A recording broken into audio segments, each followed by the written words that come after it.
আসসালামু আলাইকুম। Farzana's new recipe চ্যানেলে সবাইকে স্বাগতম। আজকে আমি সুজি দিয়ে দারুণ মজার একটি নাড়ুর রেসিপি শেয়ার করব।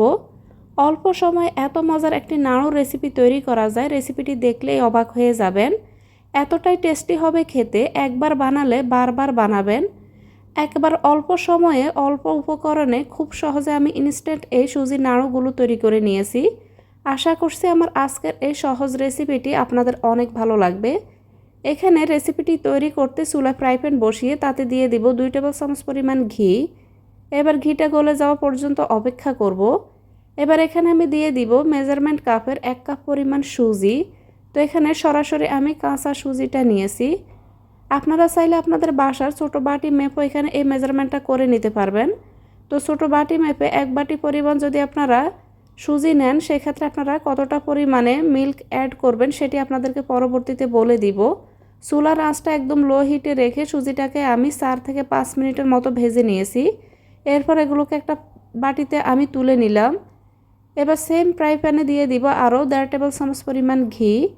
ঘিটা গলে গেলে এখানে আমি দিয়ে দিব 1 কাপ থেকে একটু বেশি পরিমাণ গ্রেট করা গাজর। এখানে আমি মেজারমেন্ট কাপের উঁচু করে 1 কাপ পরিমাণ গাজর নিয়েছি। এবার এগুলোকে নেড়ে চেড়ে মিশিয়ে নিব। চুলার আঁচটা এখানে লোতে রেখে গাজরগুলোকে আমি ভেজে নিব। তো অবশ্যই কিন্তু এভাবে গাজরগুলোকে ঘি দিয়ে এভাবে ভেজে নেবেন। এতে করে নাড়ুগুলোর স্বাদ কিন্তু অনেক গুণ বেড়ে যাবে, আর নাড়ুগুলো খেতে কিন্তু অনেক বেশি সুস্বাদু হবে। তো এখানে আমি এই গাজরগুলোকে কিছুক্ষণ ভেজে নিয়েছি। এবার এখানে আমি দিয়ে দিব লিকুইড দুধ। এখানে আমি 1 কাপ সুজি আর কিছু গাজরের জন্য এখানে আমি 2.5 কাপ পরিমাণ লিকুইড দুধ নিয়ে নিব। আপনারা যদি এখানে মেজারমেন্ট কাপ ছাড়া ছোটো বাটি মেপে মেজারমেন্টটা করে নেন, সেই ক্ষেত্রে আপনারা 2.5 বাটি পরিমাণ এখানে লিকুইড দুধ দিয়ে দিবেন। সাথে দিয়ে দিব এখানে 4/3 কাপ পরিমাণ চিনি, দিয়ে দিব আধা চা চামচ পরিমাণ এলাচ গুঁড়া, সঙ্গে দিয়ে দিলাম এখানে 1/2 চা চামচ পরিমাণ লবণ, 1/3 কাপ পরিমাণ গুঁড়া দুধ দিয়ে এগুলোকে মিশিয়ে নিব। এখানে কিন্তু আমি চিনিটা এখানে আমি আধা কাপ পরিমাণ দিয়েছি, পরবর্তীতে এখানে আমি আরও কিছুটা চিনি মিশিয়ে নিব। তো আমার কাছে মনে হয়েছে চিনিটা এখানে একটু কম পড়বে, তাই এখানে আমি প্রথমে 1/2 কাপ দিয়েছি, পরবর্তীতে আরও কিছুটা চিনি অ্যাড করে মোট আমি 1 কাপের 4 ভাগের 3 ভাগ পরিমাণ এখানে চিনি দিয়ে দিলাম। এবার এগুলোকে আমি নেড়েচেড়ে মিশিয়ে নিব আর অপেক্ষা করব দুধে বলক আসা পর্যন্ত। যখন দুধের মধ্যে খুব ভালোভাবে বলক চলে আসবে, তখন আমি ভেজে রাখা সুজিগুলোকে দিয়ে দিব। সুজিগুলোকে এক জায়গার মধ্যে একবারে না ঢেলে এভাবে একটু একটু করে দিয়ে মিশিয়ে নিতে হবে। এতে করে সুজিগুলো দলা পেকে যাবে না।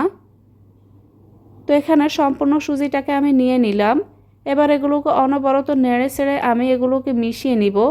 কিছুক্ষণ এভাবে মিশিয়ে নিতে নিতে দেখবেন এই মিশ্রণটা কিন্তু আরও অনেক বেশি ঘন হয়ে যাবে।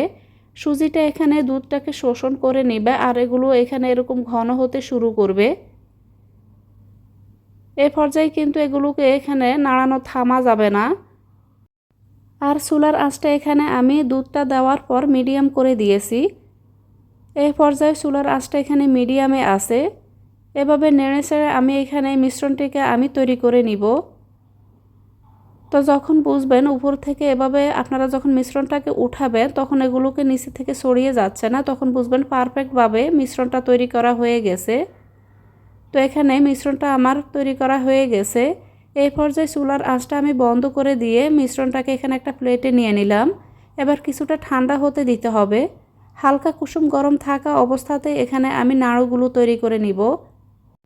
আপনারা চাইলে এভাবে গোল করে নাড়ু তৈরি না করে চুলা থেকে নামিয়ে সরাসরি একটা বাটির মধ্যে কিন্তু এগুলোকে সেট করে নিতে পারেন। পরবর্তীতে ঠান্ডা হলে পছন্দ মতো শেপ অনুযায়ী এগুলোকে কেটে নিতে পারেন। তো আজকে আমি নাড়ু তৈরি করব, তাই আমি এখানে হাত দিয়ে এভাবে গোল করে নাড়ুগুলোকে তৈরি করে নিচ্ছি। নাড়ু কিন্তু একটু বড় হলে দেখতে সুন্দর লাগে, তো এখানে একটু বড় বড় করে আমি নাড়ুগুলোকে তৈরি করে নিচ্ছি। আপনারা চাইলে কিন্তু একটু ছোট করে নাড়ুগুলো তৈরি করে নিতে পারবেন।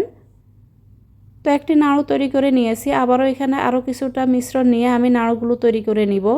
ঠিক একইভাবে আমি এখানে সবগুলো নাড়ু তৈরি করে নিব। আর এই নাড়ুগুলো খেতে এতটা সুস্বাদু হয়েছে যে বাসার সবাই অনেক বেশি পছন্দ করেছে। আপনারাও যদি এভাবে নাড়ুগুলো তৈরি করে নেন, দেখবেন সবাই অনেক বেশি পছন্দ করবে। তো এখানে মেজারমেন্ট সহ আজকের এই সহজ রেসিপিটি শেয়ার করেছি। এভাবে রেসিপিটি বাসায় একবার হলো বানিয়ে ট্রাই করে দেখবেন।